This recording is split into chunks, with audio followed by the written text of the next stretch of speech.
Woho, kembali lagi di channel Anime Viral Indonesia. Di video kali ini kita akan membahas selanjutan cerita One Punch Man setelah Blue yang bertemu dan menantang Saitama untuk menjadi pahlawan nomor 1. Lebih tepatnya kita akan mereview webcomic One Punch Man versi One Sensei chapter 135 yang udah keluar beberapa waktu kemarin. Buat kamu yang belum lihat review chapter sebelumnya bisa klik link di pojok kanan atas video ini ya. Nah, di chapter 135 ini, Child Emperor mengidentifikasi jasad monster yang telah dikalahkan. Di sisi lain, aksi konyol Saitama bersama organisasi korban nama pahlawan kembali berlanjut. Oh ya, buat kalian yang cuma ngikutin animenya atau tidak mau kena super spoiler, Mimin sarankan mending stop videonya aja dari sekarang. Oke, lanjut. Bagaimana detail ceritanya? Mari kita bahas. Pada awal scene kita diperlihatkan para pasukan Neo Hero yang bertarung melawan seekor monster dan mereka berhasil mengalahkan monster tersebut dengan cukup mudah. Saat para anggota Neo Hero itu mau menghancurkan tubuh dari si monster, salah seorang anggota menginformasikan jika ada pesan dari leader Child Emperor untuk membiarkan mayat monster itu apa adanya karena dia mau melakukan otopsi. Mendengar hal itu, para anggota lainnya pun merasa kebingungan kenapa leader Child Emperor mau melakukan hal tersebut. Di tempat lain ternyata Child Emperor juga melakukan otopsi kepada jasad monster yang telah dikalahkan. Dia menyadari jika para monster yang mati ini memiliki implan yang sama dengan monster-monster lainnya. Dan Child Emperor juga menemukan chip yang tertanam di tubuh mereka. Beberapa saat setelah itu, Ryumon menghampiri dan menyapa Child Emperor yang sedang melakukan otopsi itu. Ryumon terkejut dengan apa yang Child Emperor lakukan kepada mayat monster yang telah mati tersebut. Bocah jenius itu menjelaskan jika dia sedang menyelidiki penyebab monster-monster ini bisa muncul dan dari mana asal mereka semua. Dia juga menyelidiki hal-hal yang terkecil sekalipun, seperti virus yang mungkin bersemayam pada tubuh monster atau bahkan mengklasifikasikan jenis monster dan mengamankan sampel yang ada. Setelah itu Child Emperor memasukkan datanya ke komputer dan mengolahnya sehingga bisa menghasilkan informasi yang sangat berguna terlebih untuk masa depan. Ada beberapa alasan lain kenapa bocah jenis itu sampai melakukan otopsi secara menyeluruh terhadap mayat monster tersebut. Lalu Child Emperor meminta Ryumon untuk membantunya dalam melakukan otopsi. Melihat aktivitas yang Child Emperor tunjukkan itu membuat Ryumon mulai berkeringat dan dia seakan tidak mampu mengikuti cara berpikir yang Child Emperor miliki. Akhirnya Ryumon memilih untuk menyibukkan diri dengan memburu para monster bersama pasukannya dan meninggalkan Child Emperor sendirian.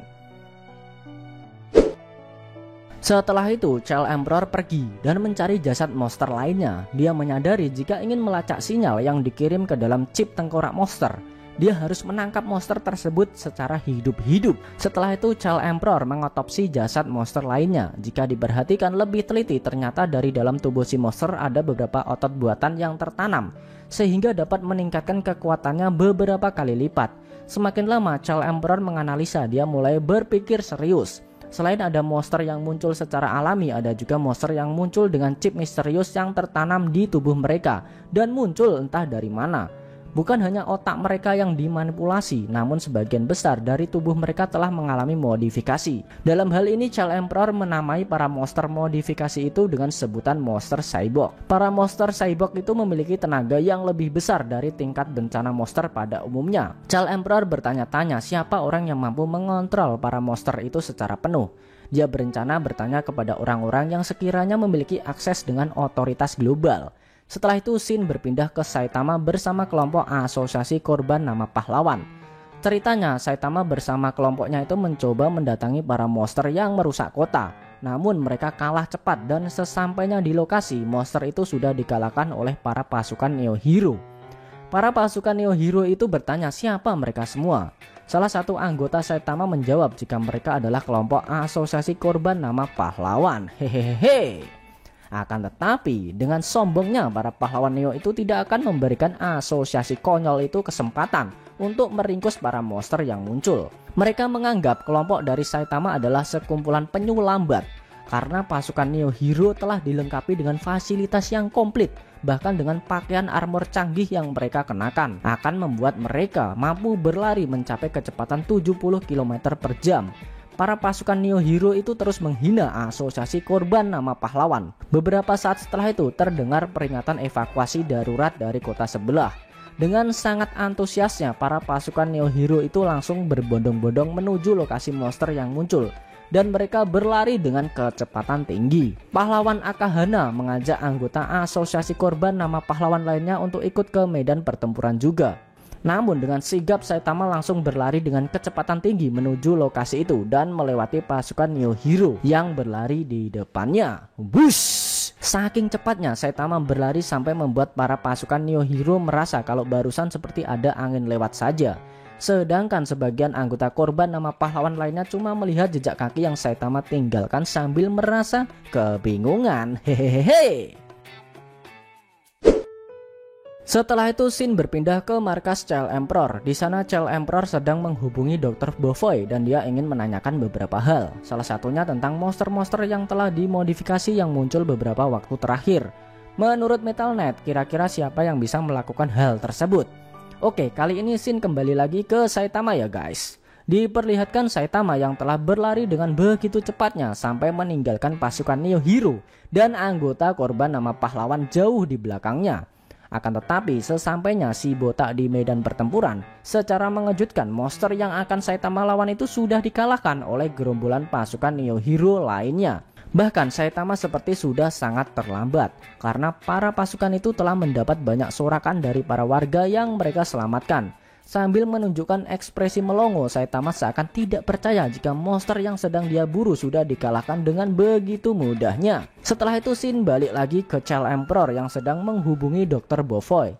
Dr. Bofoy berkata sambil menyebut nama asli dari Child Emperor yaitu Isamu jika dia tidak punya apa-apa untuk dikatakan kepadanya, yang notabene sekarang merupakan anggota dari organisasi lain. Dr. Bofoy menganggap jika Isamu atau Child Emperor sudah bukan rekan pahlawannya lagi. Mendengar perkataan tersebut, Child Emperor langsung geram. Namun dia mencoba untuk tidak marah dan mengatur emosinya dengan menarik nafas secara perlahan. Child Emperor mencoba berdalih dan mencari alasan jika dia ingin mengambil permen yang ada di dalam labnya Dr. Bofoy. Akan tetapi dengan terang-terangan Dr. Bofoy langsung menolak hal tersebut karena menurutnya itu akan beresiko mengalami kebocoran informasi. Dan itu adalah tindakan pencegahan terhadap orang yang sudah bukan anggota dari asosiasi pahlawan. Mendengar hal itu, Child Emperor semakin geram. Dia akhirnya tidak dapat menahan diri dan memarahi Dr. Bofoy. Sambil berkata jika dengan mengambil sikap seperti itu hanya akan membuatnya semakin curiga dengan apa yang Dr. Bofoy lakukan.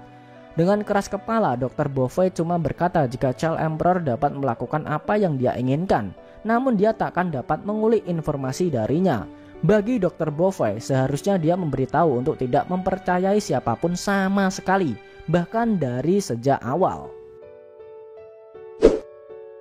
Child Emperor bertanya apakah Dr. Bofoy mulai ingin memusuhinya dari sekarang, karena menurut Child Emperor seharusnya Dr. Bofoy tidak menganggapnya sebagai orang yang sama saat dia menjadi asisten Dr. Bofoy sebelumnya. Namun menurut Dr. Bofoy, Child Emperor itu tidak layak dianggap sebagai suatu ancaman, karena mungkin setelah ini Child Emperor akan gemetar dan menangis setiap malam. Lalu secara mengejutkan Dr. Bofoy bertanya, apakah setelah ini Child Emperor akan melakukan sesuatu dengan boneka besar yang dia buat secara diam-diam? Mendengar hal tersebut, Child Emperor langsung kaget kenapa Dr. Bofoy bisa mengetahui eksperimen pribadi yang dia buat. Sontak, Child Emperor langsung bertanya kepada Dr. Bofoy, apakah selama ini dia memata-matainya dengan memasang kamera tersembunyi di dalam laboratoriumnya, dan mengapa hal itu dia lakukan. Namun Dr. Bofoy langsung memutus komunikasi dengan Child Emperor tanpa sepatah kata pun. Child Emperor semakin marah dengan apa yang Dr. Bofoy lakukan kepadanya. Menurutnya, Dr. Bofoy itu selalu menjaga rahasia untuk dirinya sendiri, sedangkan dia malah mengabaikan privasi milik orang lain.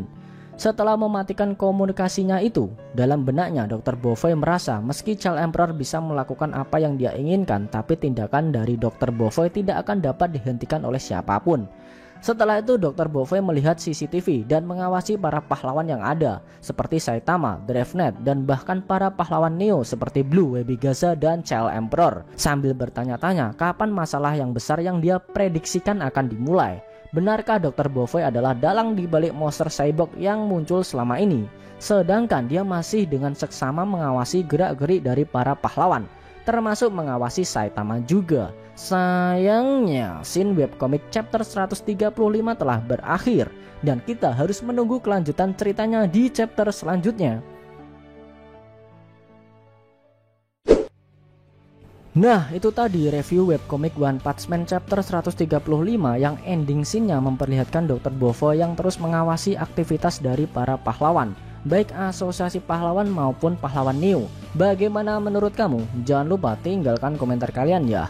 Selain itu tekan like kalau suka sama video ini dan dislike kalau nggak suka. Jangan lupa klik subscribe lalu tekan loncengnya juga ya, supaya kamu selalu dapat notifikasi jika kita upload video terbaru. Kalau pengen share ke teman-teman kalian juga boleh banget, biar channel ini makin ramai dan makin dikenal banyak orang. Buat kamu yang mau ngasih kritik dan saran juga silahkan, supaya channel ini juga makin berkembang. Jika ada kata-kata dari Mimin yang kurang pas, Mimin mohon maaf. Sampai bertemu di video review webcomic One Punch Man selanjutnya, and see you next time.